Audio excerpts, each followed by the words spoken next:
Bonjour Fernand et merci de prendre du temps pour répondre à nos quelques questions. On vient de finir le Cage Encounter 4. Premier événement de MMA en France, on peut dire que c'est en partie grâce à toi. Tu as eu pas mal de combattants de chez toi, du MMA Factory, qui ont combattu ce soir. Il y a eu des bons résultats, qu'est-ce que tu en penses?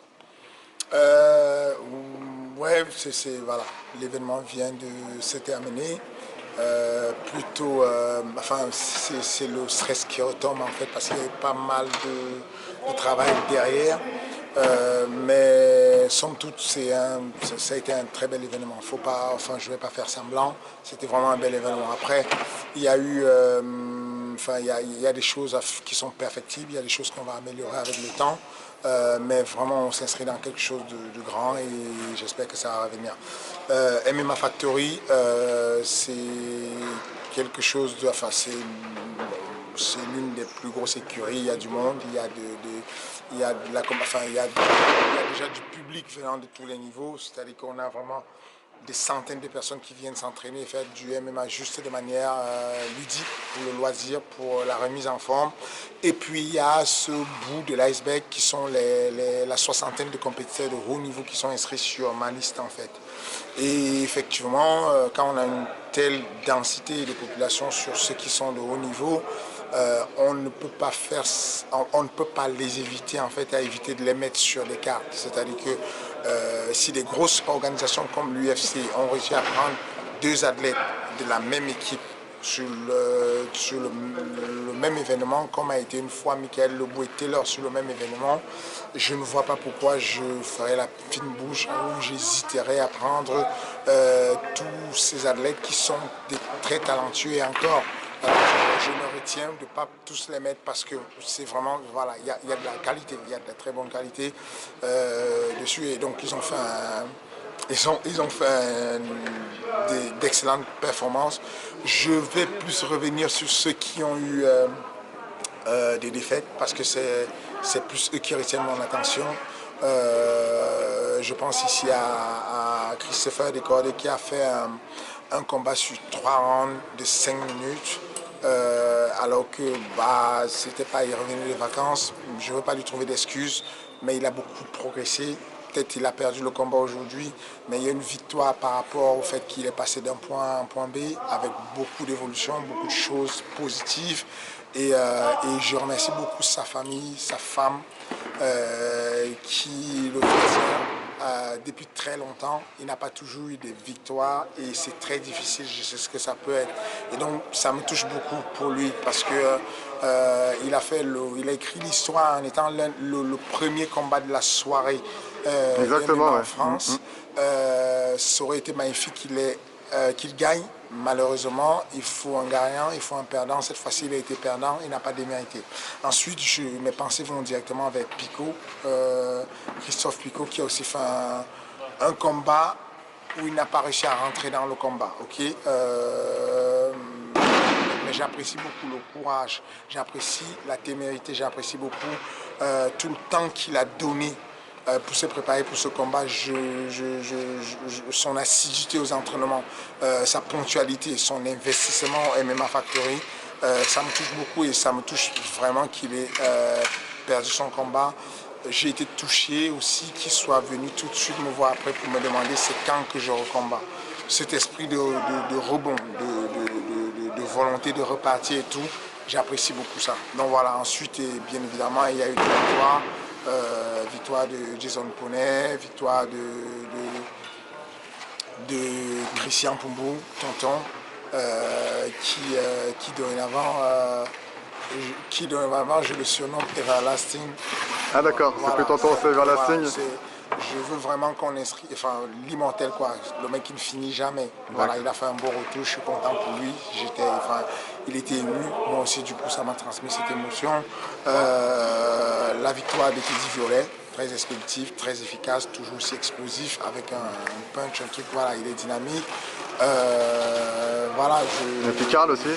je n'oublie pas bien entendu Main event. la cerise sur le gâteau avec le main event de Karl Amoussou, qui je remercie beaucoup tout le commissariat du 19, la BAC du 19, l'abri, toutes les forces de l'ordre qui sont venues supporter Karl et qui, de loin, dans l'ombre, nous supportent beaucoup. Je vous remercie beaucoup et j'espère que sur les prochains événements de Cage Importeur, j'aurai toujours ces forces de l'ordre qui nous protègent, qui gardent qui nous donnent la couverture avec laquelle on se protège et qu'on bafoue des fois.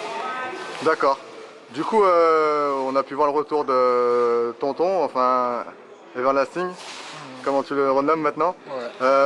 Est-ce qu'il y a quelque chose de prévu? Enfin, il y a une suite ou c'est un retour Il y a une suite pour Tonton. Tonton a fait un bon retour. Il avait besoin de ça pour repartir parce que il a une date prévue au Japon déjà.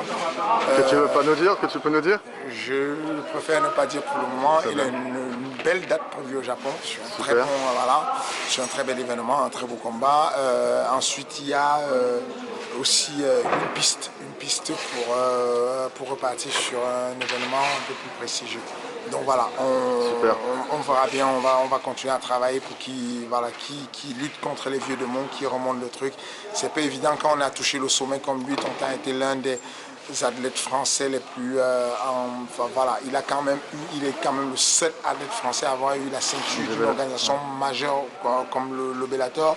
Et ensuite, il a eu quelques défaites consécutives au Bellator et c'est pas facile en fait de remonter de ça. Donc voilà, je pense qu'il est sorti de ces moments, de cette zone de turbulence et qu'on va le voir dorénavant sur des meilleurs événements.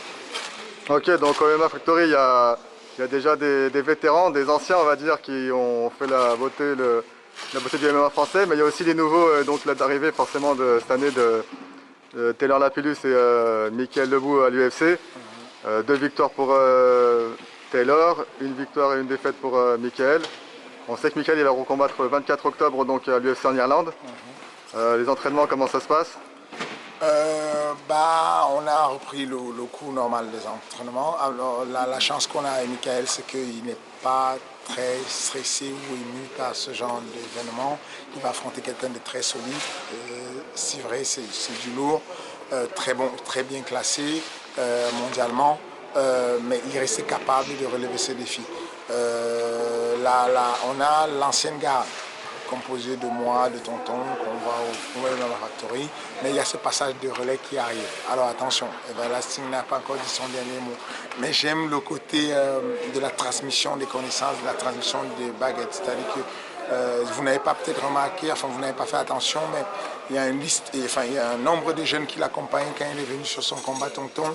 Je pense à Francis qui est comme un petit frère adoptif à Tonton. Nganou. Et voilà, okay.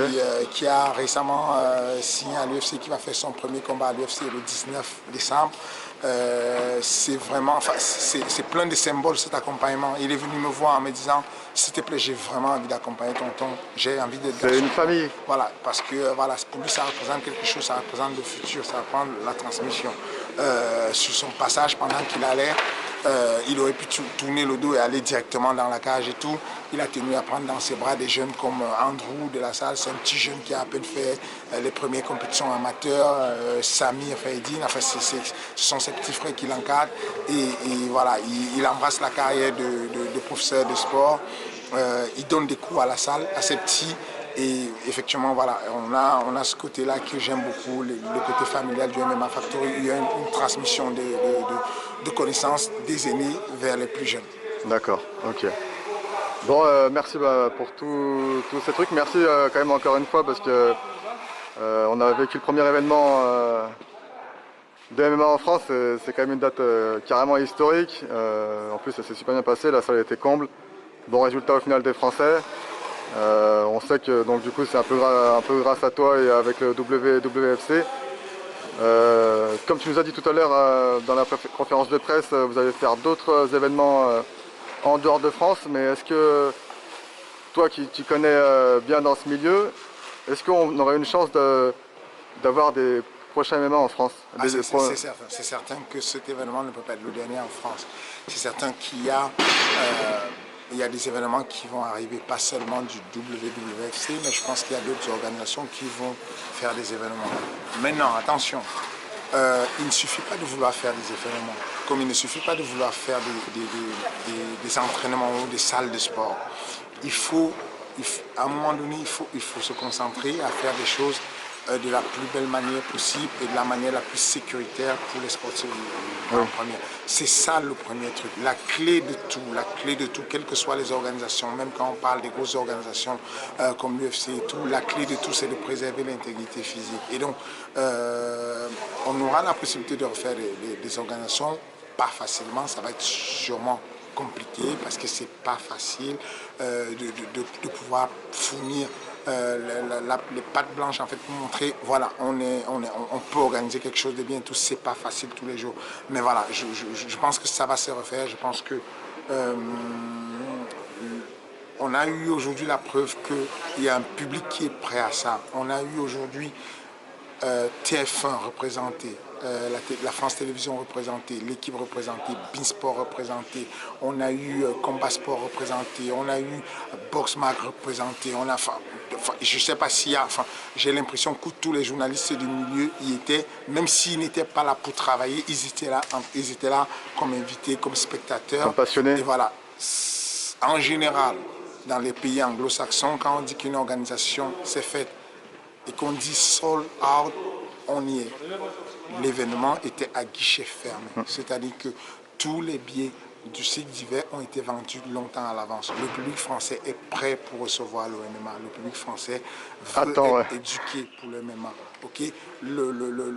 À un moment donné, il faut juste encadrer les choses et montrer à ceux qui voudront organiser comment faire des organisations de manière saine pour éviter des débordements, pour éviter des blessures, pour éviter de la casse.